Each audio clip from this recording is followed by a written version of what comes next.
So today I'm obviously doing this. You've seen the title of the video, so I won't spend too long on the intro. But I'll be changing up the formula a bit because in my last video essays I've been doing gay men then lesbians. This time I'll be doing lesbians and gay men. No reason, just feel like it. Oh, and please could you like, comment, and subscribe if you want. Don't feel pressured to do it, but if you want, that would really help out. And yeah, let's get into the male gaze and straight and gay media made for straight people.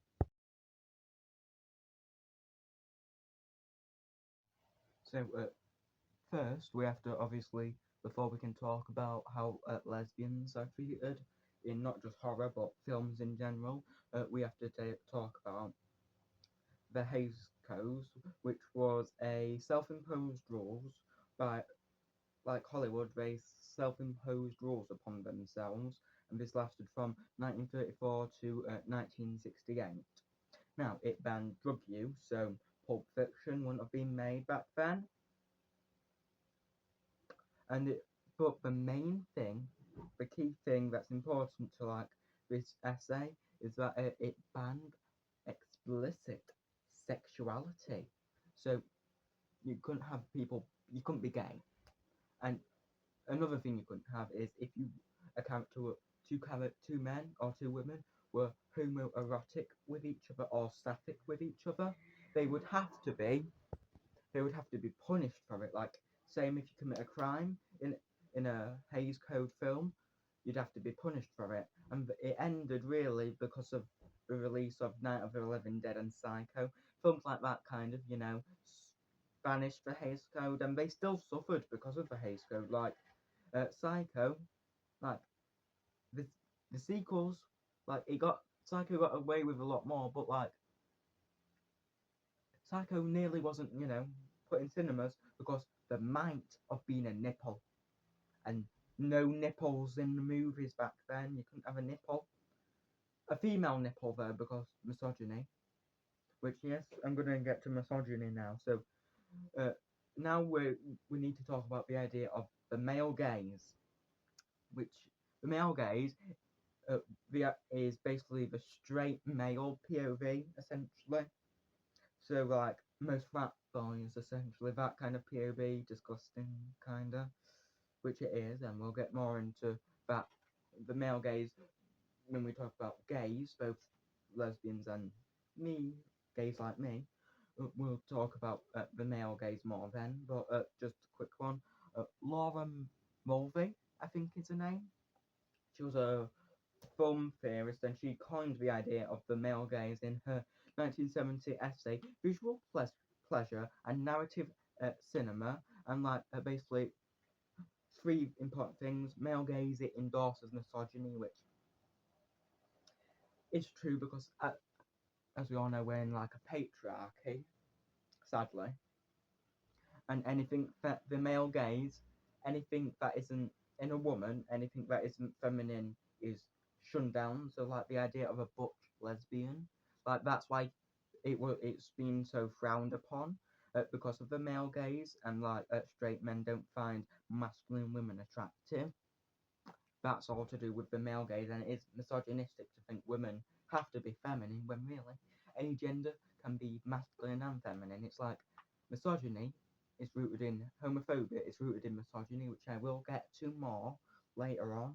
That yeah, and then cinema, it encourages the male gaze because a lot of, especially back then, like in the 80s, yeah. Yeah, so it's like how in a lot of 80s comedies you had like nerds spying on creeping on girls, which A, weird and gross that's in a film and it's endorsed.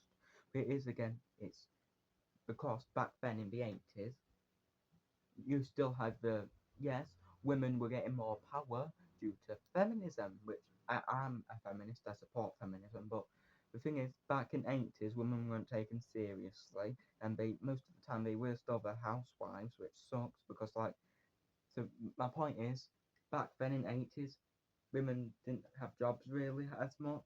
They didn't have a way of getting money. It was still like the man was the breadwinner back in the 80s, which sucks. But like for Hollywood, whoever makes the money, like basically as making money, which is men, obviously they're gonna have the male gaze because they think straight men, they make money. They have to like just make films to please them and to make money. And they do still think this way, sadly, Hollywood. Because, like, yeah, they've tried to pander to, quote, woke people. Also, the thing is, woke isn't a bad thing, I will say, but, like, when Hollywood tries to pander to gay or to minorities in general, they're bad at it because, like, inclusion isn't pandering. Inclusion should be where you show good and bad people of that and just write, straight people as you would gay people, like write gay people the same you would straight, yeah?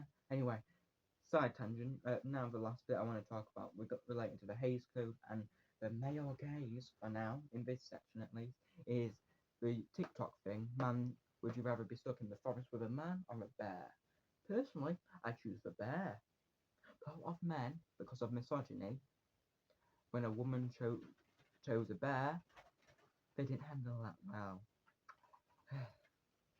And this is really male gaze because men, when women bring up these issues, they don't take them seriously. And they ridiculed women when they said they'd rather be in the forest with a bear. But I understand women's issues, I do. That's why I'd pick the bear, because the thing is, what's the worst thing a bear can do? Kill me. What's the worst thing a man can do? Stuff I can't say on YouTube, for sure. Let's just say SA.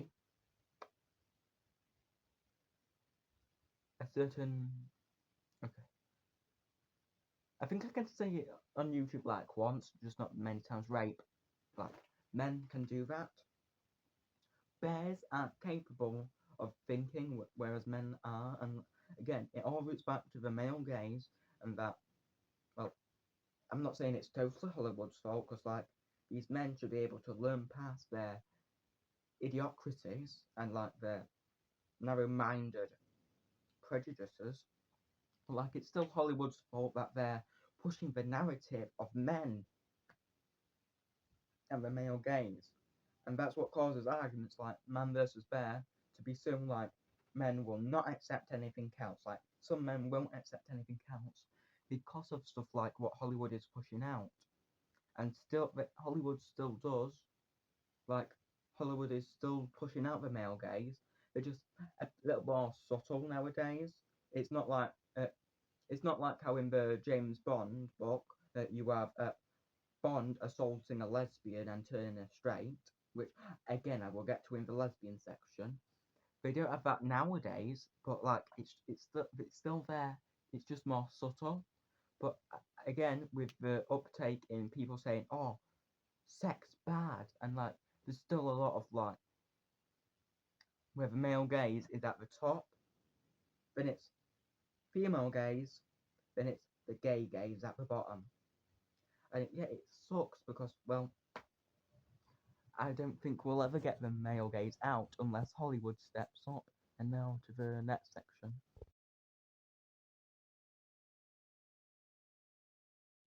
So now with the lesbian inclusion in lesbians made for straight people, okay? And the male gaze. Now, first you have the films Basic Instincts, The Haunting, and Jennifer's Body. First I'll get to Jennifer's Body because that's probably the easiest one to talk about. First off, the film Jennifer's Body, great film, you should watch it. The writer of the film, Diablo Cody, who's got famous for the film Juno, the writing of her characters in the film, had one scene where Jennifer Check was lesbian-y. In fact, is that where she's portrayed in a sapphic or lesbian way? Okay, whereas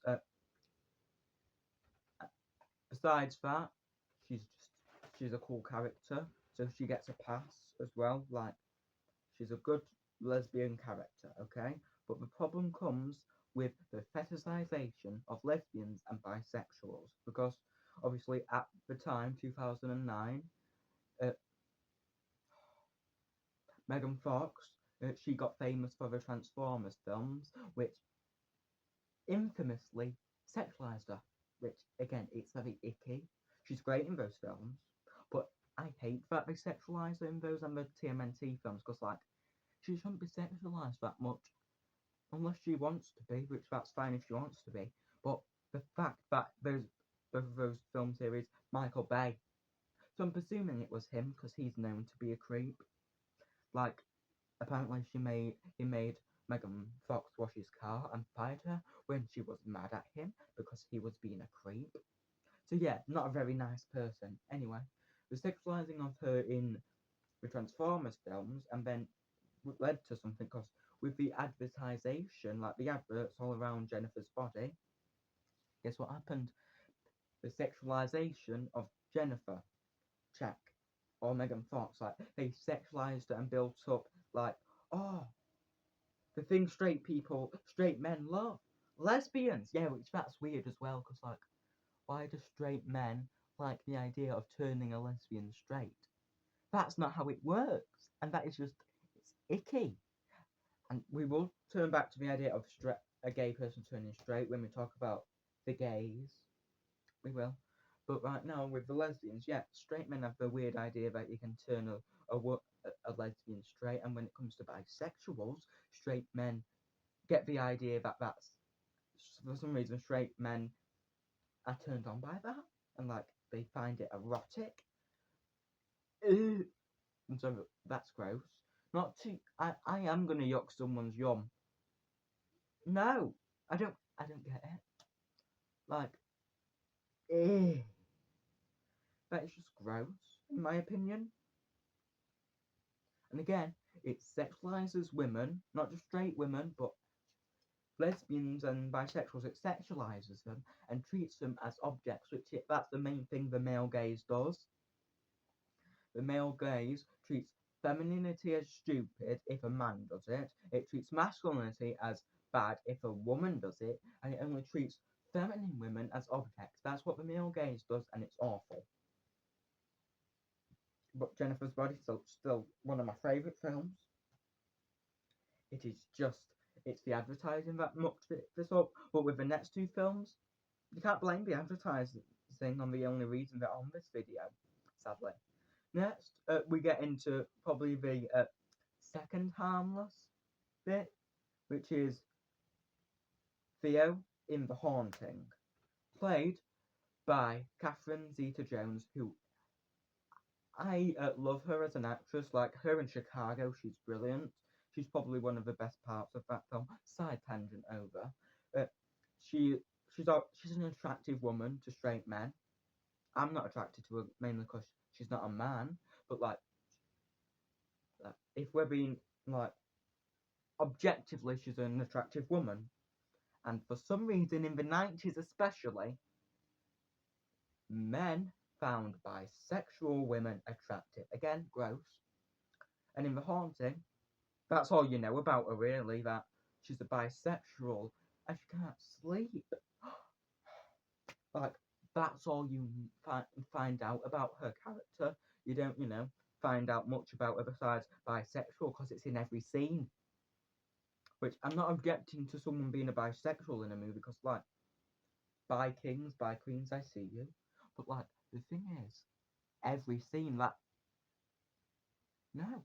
Like, and a straight man definitely wrote this as well. You can tell where it's objectifying and it's like sexualizing the bisexual part of her, because the film also dresses her in like more sexual and revealing clothing compared to the rest of the cast. Like, and it's weird that it's only the bisexual character that wears stuff that reveals more skin, but the straight characters don't. I just find that a bit strange. So it's not like, oh, she's just someone who likes to wear what they like to wear. Because hey, I'm all for women and men. Wear whatever you want, no matter how revealing. Obviously, depending on where. Like, obviously, if there's gonna be kids around, don't wear something like too revealing. But like, if you're out on the street and you want to show, like, wear just a skirt and a top, fine, regardless of gender. It's like they only make the bisexual character wear those outfits, so it's definitely intentional sexualization of a bisexual.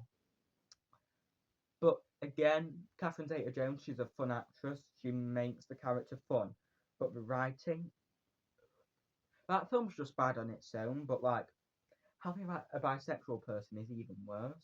Because I mean, in the original book, it was hinted at, and that was actually supposed to add to the tension. Because you didn't know if the main character was going crazy, and then you didn't know, does another woman have the hots for the main character? Oh my god, the tension! It was like that kind of vibe. But obviously, when the only time that they confirm the like lesbianism, and it's good, is in the Haunting of Hill House show because Mike Flanagan's the best. But like when it comes to obviously this the movie The Haunting, there it's not a good job at it. And now we come to Basic Instincts.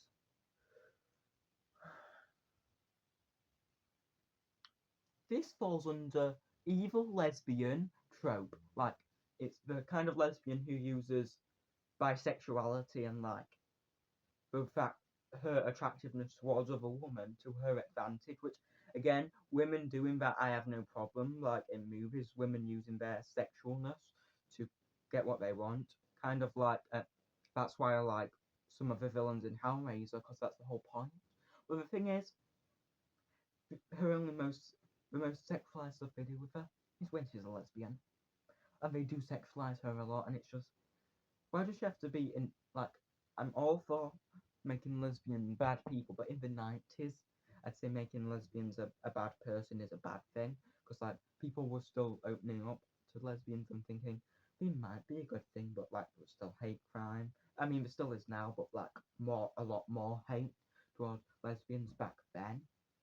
It's like it's very much a case of ick. Like nowadays, you can have a lesbian be evil, have a lesbian be good, but back then, like you shouldn't have really done that. It's like Silence of the Lambs. It's a good thing that they make it clear Buffalo Bill isn't gay or trans. And now we move on to the gays.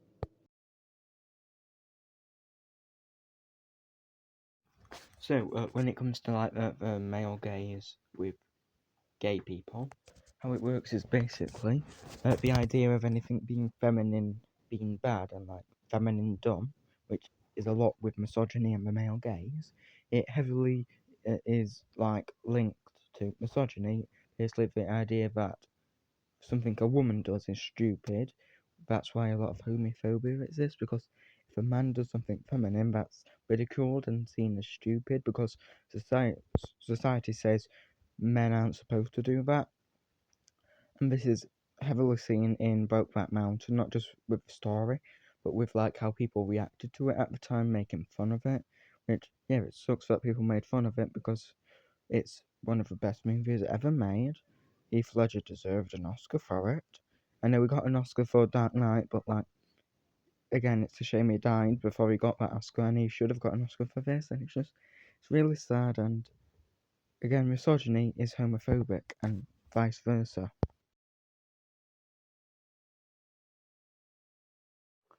So I'm gonna talk about heated rivalry, and there's a lot to get into. Obviously, first I'll say the consensus of everything, and at the end I'll say my opinion. You're welcome to comment your opinion, of course. Please comment, please. Anyway, so basically, with heated rivalry, the reason it's in this section is pretty obvious because, like, the main audience of heated rivalry is straight women, and it's a common thing actually, where straight women love gay stuff. Like, I'm gonna say, some of them do it. Some people have a fetish, like some straight women do have fetishes for gay men, which that's wrong. Like, ew, ew. And obviously, people have said that women get called out about it more than men, and why is that?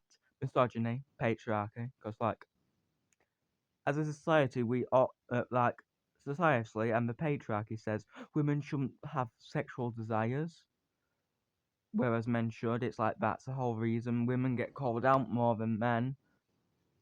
But also, with the lesbian stuff, it is still like men liking lesbians is weird. But both of the things are weird. Like, I'm not saying one's worse than the other.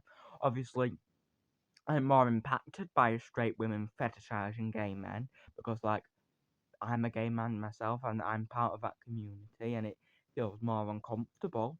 It is just as wrong when straight men fetishize lesbians.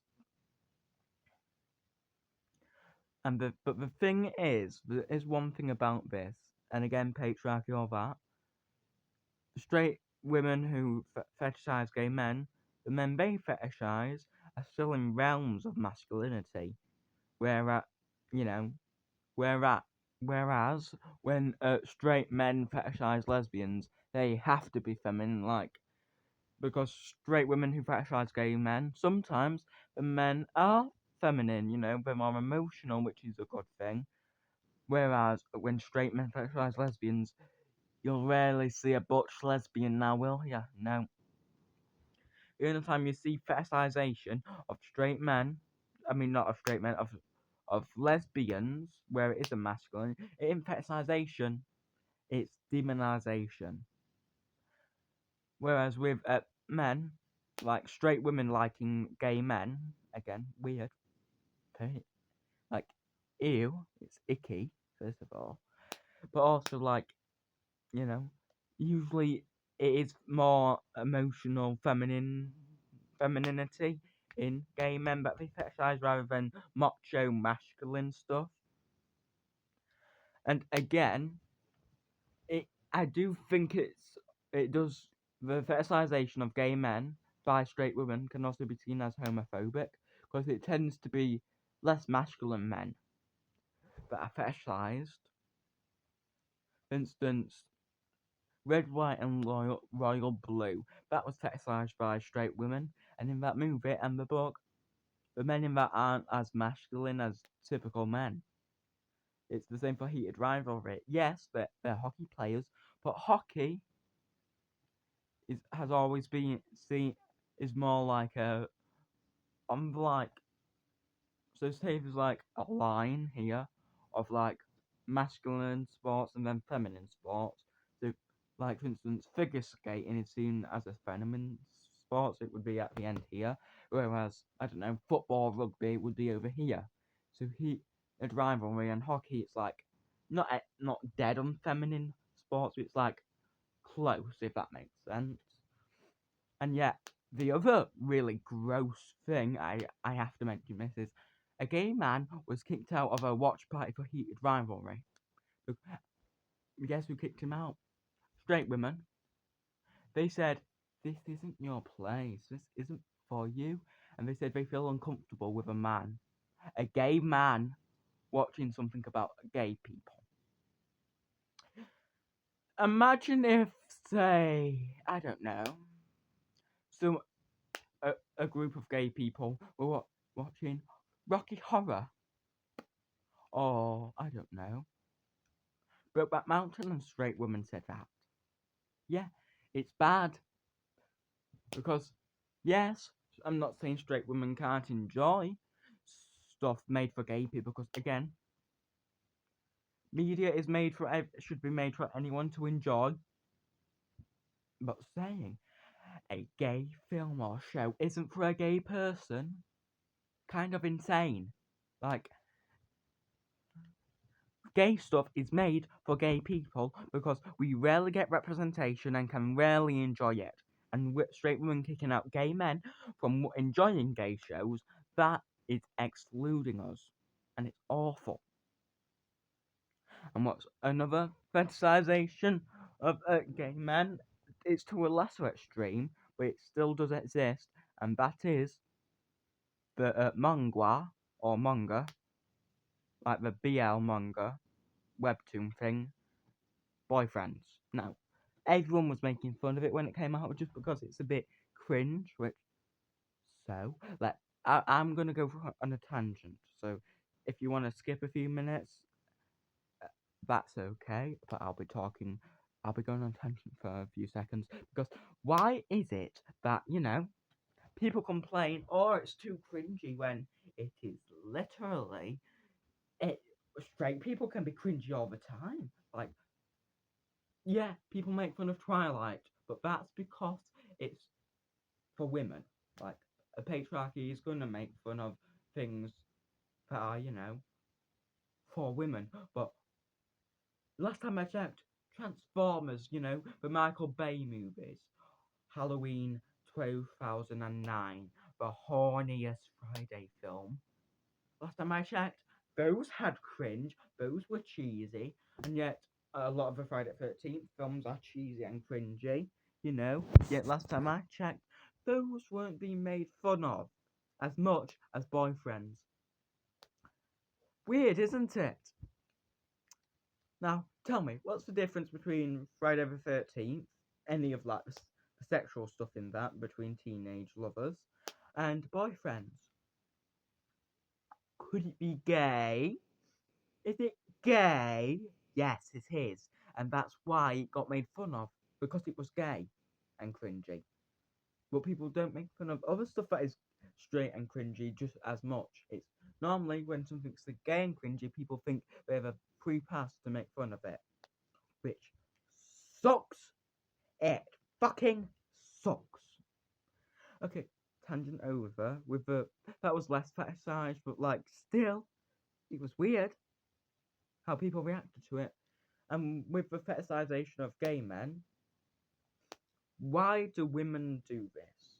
Well, I think it all started in the early 2000s with films like Mean Girls. Yes, I have a point. Because in stuff like Mean Girls, you had like, the gay best friend, like, yeah, I was queen, that all kind of stuff. Now, is this Tina Fey's fault? No. But does she rely on the gay best friend trope a lot? Yes. 4 Seasons, gay best friend. Kimmy Schmidt, gay best friend. Mean Girls, gay best friend. I can go on, but I won't. But are all those... I give them a pass, okay? As a gay man myself, gay boy myself, I give those Tina Fey stuff a pass because they're funny, okay? I enjoy them, they're funny. But I do understand, like, that is probably... Tina Fey probably did not create, but like lean heavily into gay best friend, Jazz Queen, that whole kind of stuff. And she does self-parody this whole idea in 4 Seasons at points. But anyway, moving on from that, the idea of a woman has to have a gay best friend like an accessory, a handbag. I've always found that idea gross. Because yes, gay men are more likely to be friends with women, whereas straight men are weird. Like, if you're gay and friends with a straight person, you're more likely to be attacked and humiliated. That's the only reason why lots of gay men hang around with straight women. It's because they feel safer. And it's the same with... That's actually the same reason why girls hang around, have more friends with gay people than they are straight people. Because you feel safer, okay? Because gay men are less likely to are less likely to R-word and essay a woman than they are, a straight person. Because straight men are more likely to be weirdos towards women, okay? Rather than gay men. And that's probably why. And this, I'm getting back to the fetishization thing, because when it comes to, like, women fetishization of gay men, the basic principles of it is gay people aren't as misogynistic as straight men, okay? Queer folk isn't as misogynistic as, say, Transformers, okay? The male gaze does not exist in Heartstopper like it does in, say, any sleazy slasher. Yes, the male gaze does exist in Heartstopper. I'd say very rarely, though. Like, it's the male gaze for other men, so it's not really the male gaze in Heartstopper. Doesn't really exist in Heartstopper. Which I think that's why women love it, because for once the male gaze isn't being used. And like, usually, yes, stuff like Twilight, that is the female gaze. is usually ridiculed because of internalized and externalized misogyny, which again really sucks.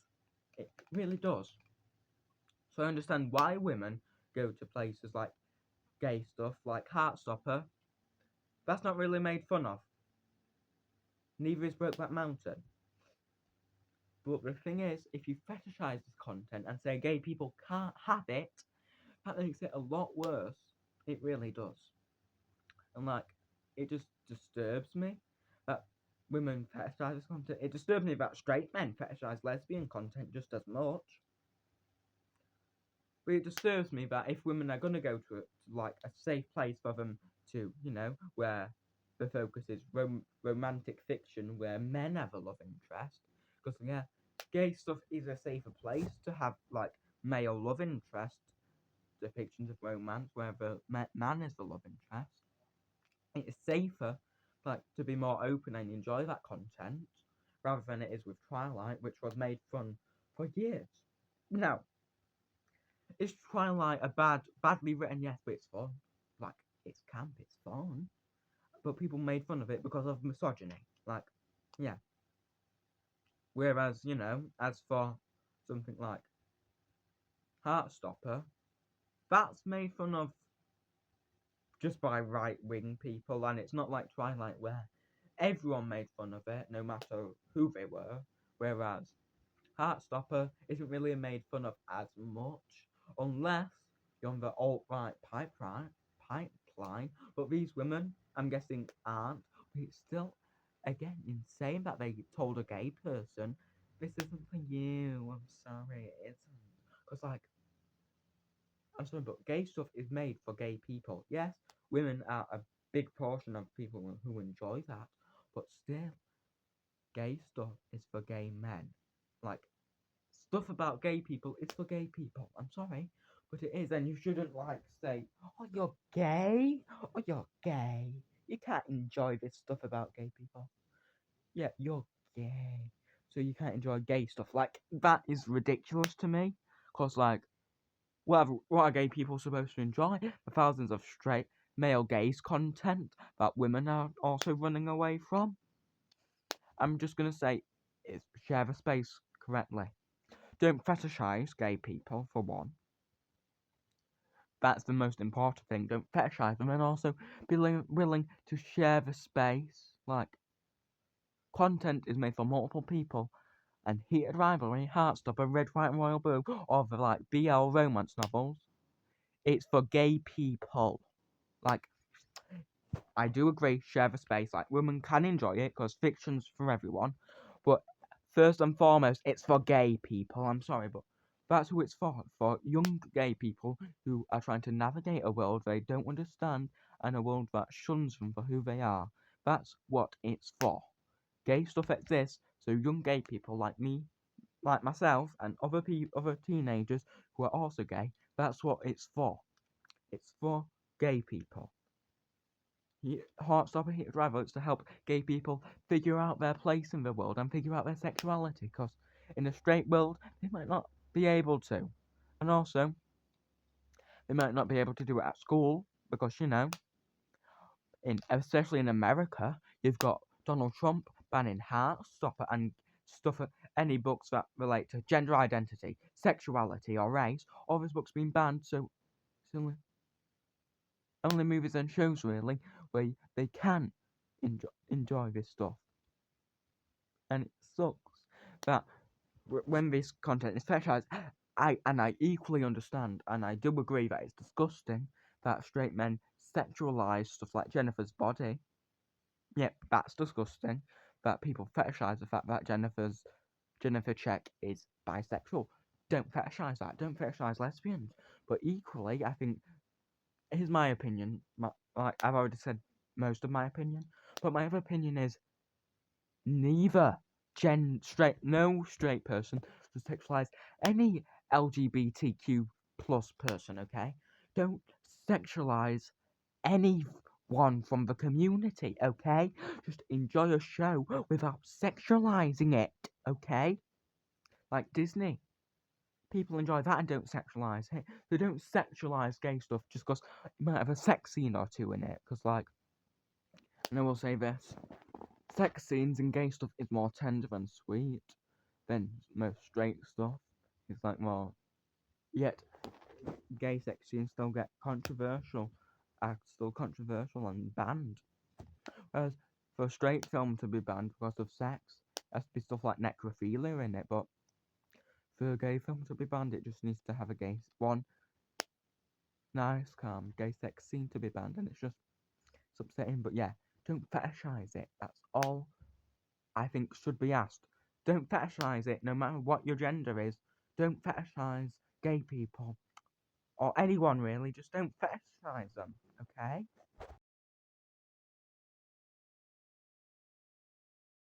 So for this segment of video, I'll be talking about the male gaze in horror. And to talk about it, we have to talk about a certain scumbag, Michael Bay. So glad I have to talk about him again. Yep, so let's get into so we'll be talking about in this section Michael Bay and Roger Corman mainly. So that's going to be spoilers for like all the 2000s remakes essentially. So that's Friday the 13th remake. That's the big one, Texas Chainsaw remake. A lot of remakes, along with the Transformer films and TMNT live action films. But we'll also be covering Slumber Party Massacre and clashes like that. Now, with Michael Bay, yeah, sadly I have to talk about him, but when he was doing the Texas Chainsaw Massacre remake, first, what I'll say is, it's a good remake. Some of the men in it are hot, and I think his name is Andy, the character. I wanted him to survive, mainly because he's hot, and I was attracted to him. Like, if a character's good and they're hot, I'm gonna want them to survive. I know that's basic, but I think that's how everyone works. Anyway, with the sexualization of the women and the male gaze in this horror movie, there isn't too much. There's a little bit with like the guy in the wheelchair. He ends up like groping one of the female characters' ass, which yeah, that's gross and didn't need to be in there. Cause like we already know the family's evil. They're cannibals. We don't need them to be sexual predators either. I just think that was a gross addition. And there's also the butt, the camera shot of the butt. Now I know it's supposed to be like, oh, it's from the original movie, but the thing is, in the original, that added to the tense atmosphere. But in this, we don't have the same like cinematography. Yes, it's by the same person, like Daniel Pearl cinematographer, but like it's not the same, doesn't feel the same. If that makes sense. The original feels a lot more atmospheric, whereas this one still does have a good atmosphere, just not as good. And the butt shot it shows just doesn't feel as original. It just feels like, oh, it's from the original, and it just I assume Michael Bay would probably still have it in there, even if it wasn't by the original photographer, because he is a creep, and yeah, this is the least creepy Michael Bay movie. Sadly, can't say that for the other films he's done. When it comes to Michael Bay's Friday the 13th remake, it's sleazy. Like, it's worse than, say, the Texas Chainsaw Massacre remake, as in the sexual content. But it's not as bad as some others I'm going to get into soon. But yeah, it does, like, it's very sexual, and not in the way Friday the 13th usually is. It's like extra. Like, just in how it's shot, looks like adult film, and it's just a bit weird. But it's Michael Bay again. He does sexualize women a lot. But I'm not just blaming it on him this time, because another producer on this remake and most of the Platinum Dune remakes is Brad Fuller, who I think it's Brad Fuller. It's either him or Falchuk. I forget. Here it is. Brad Fuller. He was a producer on this, and also a producer on the show American Horror Story, and those seasons are very sexual. So I'm not surprised about some of the stuff in this. So I'm not gonna just put the blame on Michael Bay, but I am also blaming him because, like, Transformers, TMNT, but I am also putting blame on Brad Fuller, since, him with American Horror Story, he might have had some part in some of the sexual stuff in this. I don't know for sure, but anyway, that's my thoughts on this. It's a good remake. Now, as for Michael Bay with the Transformers films, one word: Megan Fox. Well, 2 words, but like one name. I mean, obviously, she gets sexualized too much. Like, I'm all for women sexual if they want to be sexualized, power to them. But if they don't want it, and it's very much, and also in the films, it's very gross. Cause like, I know, again, he made her wash his car and fired her because she compared him to Hitler, which that's how he was acting. I'm sorry, he was being ignorant, and then he just easily fired her and replaced her, which is bad. Just and yeah, it's very gross. He's a very gross person, and I'm very glad that Megan Fox isn't working with him anymore, and she's done far better. She's been far better working with people now. I'm still glad she's doing horror films for one, and yeah, I'm just glad she's not working with him anymore because he's a total creep.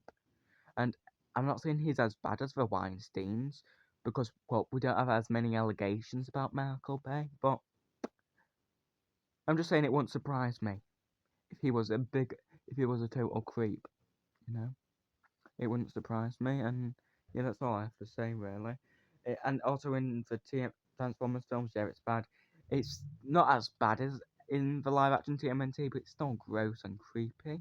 That's why I'm glad Michael Bay doesn't really do much anymore, because all his stuff are just basically sexual stuff, which is I'm okay with sexual stuff in movies like Hellraiser. That's sexual and it's one of my favourite movies. But Michael Bay, it's gross when he does it. It's just how they portray sexual themes, and when Michael Bay does it, it's gross. And it's not really in service for a plot; it's in service of his fetish. It's like Quentin Tarantino with the feet thing. It's just ew, ick, ew. Now, as for someone like Roger Corman, it's the same thing as Michael Bay essentially. For instance, yes, he did some good movies, and he was very like do cheap movies. It seems like Blumhouse. But the reason he's in this video, Slumber Party Massacre. Great film, very feminist. But the reason is because producers like him said, first, in horror films, you have to have TNA. And if you don't know, that's the female breast, the female rear. I know you can presume what TNA stands for. I'm not going to say it because YouTube, but you can presume, okay? Anyway, basically, he said because again, Slumber Party Massacre, first female horror director. Love that. But yeah, the reason why this is a problem is because, hey, it's okay to have TNA in films, I'm not saying it's wrong, but hey, having it be a requirement when the female director might not want it is gross, and it's because the next thing he said is also gross. He said, because these producers, they said, if the female directors wouldn't shoot the scenes, the male directors would do it instead. That is gross. I'm sorry, but you understand why I said he's a bit similar to Michael Bay, because that's something Michael Bay would do if he was, yeah, that's weird and gross, and just, ew, no, it's weird, and I'm so glad that because I'm glad the female directors most of the time would shoot those scenes, because I'm saying if I was a woman, I'd feel more safe. If the director was a woman rather than a man, I'd feel more safe. If I was nude but that being directed by another woman, just because with men you never know. And yeah, I'm so glad the female director didn't let Roger Corman direct that, or any of the producers direct that scene, but it's still very weird. But I do, again, the film, it's very feminist in my opinion. The virginal fear of sex. And it's very much, it's a good movie, Slumber Party Massacre 1 and 2, and yeah. good movies, very feminist, and yeah, that concludes this section on. Well, don't conclude it because when it comes to the male gaze in horror, like, why do horror writers think women skinny dip so much? Female people, if you're watching this, do you skinny dip that much? Because like, it happens in every horror movie in the 80s. I don't think women skinny dip that much. The sex thing, I know, like, teenagers have sex, okay? They do. And they're going to do it in inopportune places because they have a fear of being caught by their parents. So they're going to do it in weird places where they can't, where they're unlikely to get caught. But like, skinny dipping. And it's also, I'm asking men and women, do any of you do this? Because like, really? And so I think that's going to be it for this video. This is my longest video, I'm pretty sure, like, longest essay video I've done, and I hope you enjoy it. Please like, follow, subscribe, whatever you feel comfortable with, please do it, because I just want to spread awareness about these topics that I'm talking about, and yeah, just have a good life.